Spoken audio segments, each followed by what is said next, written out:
सभी को राधे राधे। मैं फिर से लेकर आई हूँ एक और कहानी।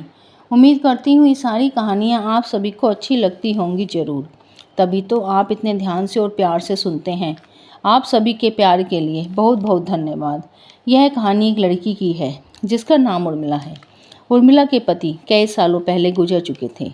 उर्मिला के 2 बच्चे थे एक हैं और एक बेटा एक बेटी। दोनों बच्चे काफ़ी छोटे थे जब उर्मिला के पति गुजरे थे। उर्मिला टिफ़िन का काम क्या करती थी। सुबह शाम टिफ़िन बनाकर ऑफिस में पीजी में भेजा करती थी। उसी से उर्मिला और उसके परिवार का गुजारा चलता था। उर्मिला के मन में था कि वह लड्डू गोपाल की सेवा लेना चाहती थी, मगर वह इतनी बिजी रहती थी, उसे अपने खाने पीने का होश भी ना रहता था। वह मन ही मन लड्डू गोपाल को याद करती थी, लेकिन वह अपने आप को समझा लेती थी। एक दिन लड्डू गोपाल ने उर्मिला के मन की बात सुन ली। थोड़ी देर में ही उर्मिला की सहेली पूनम उसके घर आती है। उर्मिला से कहती है कि उर्मिला बहन, मेरे ससुराल में शादी है और मुझे गांव जाना है 10 दिनों के लिए। बहन, मैं तेरे पास बड़ी आस लेकर आई हूँ कि बहन तू कुछ दिनों के लिए मेरे लड्डू गोपाल को अपने पास रख सकती है। मैं बड़ी आस लेकर आई हूँ। उर्मिला के मन की बात तो जैसे पूरी हो जाती है। वह मन ही मन बहुत खुश होती है और लड्डू गोपाल का धन्यवाद करती है। कान्हा जी, मुझे आपने इस लायक समझा कि मैं आपकी सेवा करूं। मैं मन ही मन यही सोचती थी। और अब जब लड्डू गोपाल मेरे घर आ रहे हैं। पूनम कहती है, मैं तुझसे पूछने आई थी। मैंने सोचा कि पहले मैं तुझसे पूछ लूं कि तेरे को कोई परेशानी तो नहीं होगी। मैं अभी लाती हूँ लड्डू गोपाल को। उर्मिला इतनी खुश थी कि उसे कुछ समझ भी नहीं आ रहा था कि क्या करूं क्या ना करूं। फिर उसने लड्डू गोपाल के लिए सुंदर सा आसन बिछाया, सारी तैयारियां की। पूनम भी इतने में लड्डू गोपाल को लेकर आ जाती है और उर्मिला से कहती है, तूने तो बहन सारी तैयारियां कर ली, जैसे कि लड्डू गोपाल ने तुझे पहले ही बता दिया था कि मैं आने वाला हूँ।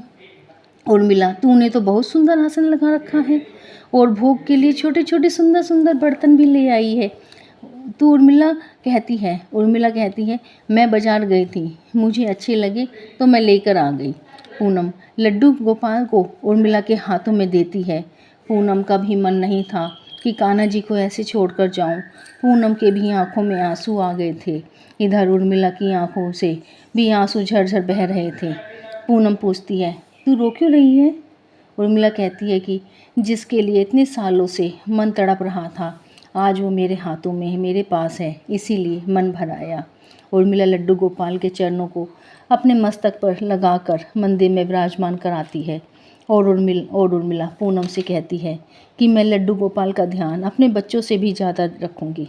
पूनम कहती है, मुझे पता है तू लड्डू गोपाल का ध्यान अपने से भी ज़्यादा रखेगी। पूनम लड्डू गोपाल का सारा सामान उर्मिला को दे देती है। पूनम उर्मिला से कहती है कि 10 दिनों के बाद मैं आऊँगी, ठीक है। पूनम लड्डू गोपाल के सामने हाथ जोड़कर आंखों में आंसू लेकर चली जाती है। अब तो उर्मिला के मन में लड्डू गोपाल ही थे। वह लड्डू गोपाल का इतना ध्यान रखती थी कि अपने बच्चों को भी खाना देना भूल जाती थी। उर्मिला रसोई में काम करते हुए भी लड्डू गोपाल को झांक झांक कर देखती थी। वह सब कुछ काम करते हुए भी लड्डू गोपाल से बातें करती रहती थी और कहती, लड्डू गोपाल जी, मन तो लग रहा है ना, अगर आपकी सेवा में मुझसे कोई गलती हो जाए तो मुझे माफ़ कर देना। उर्मिला खुश रहने लगी। उर्मिला का काम में 2 गुना तेज़ी से चलने लगा।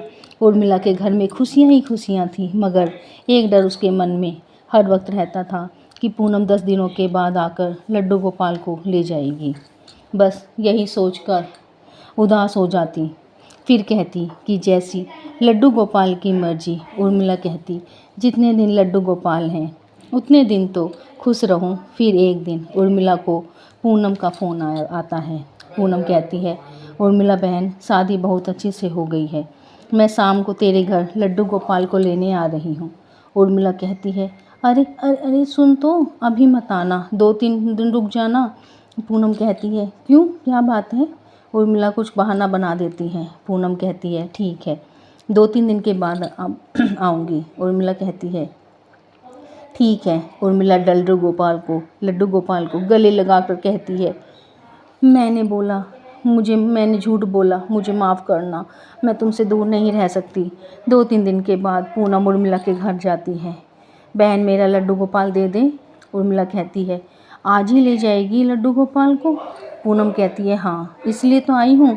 वह लड्डू गोपाल को ले जाती है। वहाँ उर्मिला उदास हो जाती है। रसोई में काम करते समय झांक कर देखती है तो वहाँ पर खाली आसन है। खाली आसन को देखकर उर्मिला रोने लगती है। बच्चे कहते हैं, मम्मी जिसके लड्डू गोपाल थे वह ले गई।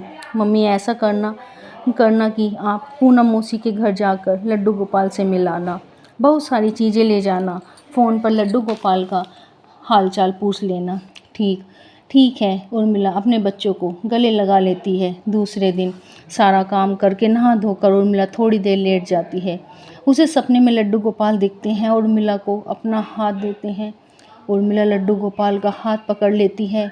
लड्डू गोपाल उर्मिला को बैकुंठ दिखाते हैं। उर्मिला को एक बहुत तेज़ रोशनी दिखती है। रोशनी को चीरते हुए आगे जाती है तो बहुत सुंदर बगीचे में सुंदर तितलियाँ, सफ़ेद रंग बिरंगी मोर, कोयल की मीठी मीठी बोली जो कि मधुर गीत गा रही हैं। नीले रंग का तालाब जिसमें सुनहरी कमल के फूल खिले रहे हैं। सफ़ेद रंग की बत्तख, हंस और इतनी सुंदर रंग बिरंगी गाय, इतनी सुंदर सुंदर गौ माता। हर तरफ हरियाली ही हरियाली होती है। चारों तरफ रंग बिरंगे फूल खिले हैं, ऐसे फूल जो कभी देखे ही नहीं। फूलों की खुशबू से सारा वातावरण महक रहा था। सुगंधित मदहोश कर देने वाली ठंडी ठंडी हवाएं चल रही हैं। हल्की हल्की बारिश की फुहारें पड़ रही थी, जैसे कि ये सारा वातावरण, हवाएं कान्हा जी के आने की खबर दे रहा हो। उर्मिला लड्डू गोपाल का हाथ थामे उनके साथ चल रही है। वह एक बहुत बड़े विशाल दरवाजे के पास आकर खड़ी हो जाती है। तभी उर्मिला के कानों में आवाज़ आती है, अभी तुम्हारा वक्त नहीं हुआ। इतना कहना था कि उर्मिला की आंखें खुल जाती हैं। वह सोचती है, ये कैसा सपना था? क्या मैं मर चुकी थी? मुझे लेने लड्डू गोपाल आए थे। लड्डू गोपाल मुझे बैकुंठ ले गए थे। कितनी सुंदर जगह थी, हवा में खुशबू थी। उर्मिला कहती है, लड्डू गोपाल ने मेरा हाथ पकड़ा हुआ था। तभी उर्मिला क्या देखती है, उसके हाथों पर छोटी छोटी उंगलियों के निशान हैं। वह देखकर दंग रह जाती है और वह फूट फूट कर रोने लगती। कहती है, जो लड्डू गोपाल की सेवा करती हैं उसकी किस्मत तो बदल जाती है। कान्हा जी सब पर अपनी कृपा बनाए रखें। अगर आपको ये कहानी अच्छी लगे तो कमेंट में राधे राधे ज़रूर लिखना, लाइक सब्सक्राइब करना अगर अच्छी लगे तो। अगर आपके पास भी कान्हा जी से जुड़ी हुई कोई कहानी हो तो अपनी कहानियाँ आप हमसे शेयर कर सकते हैं। फिर मिलेंगे एक और नई कहानी के साथ। राधे राधे।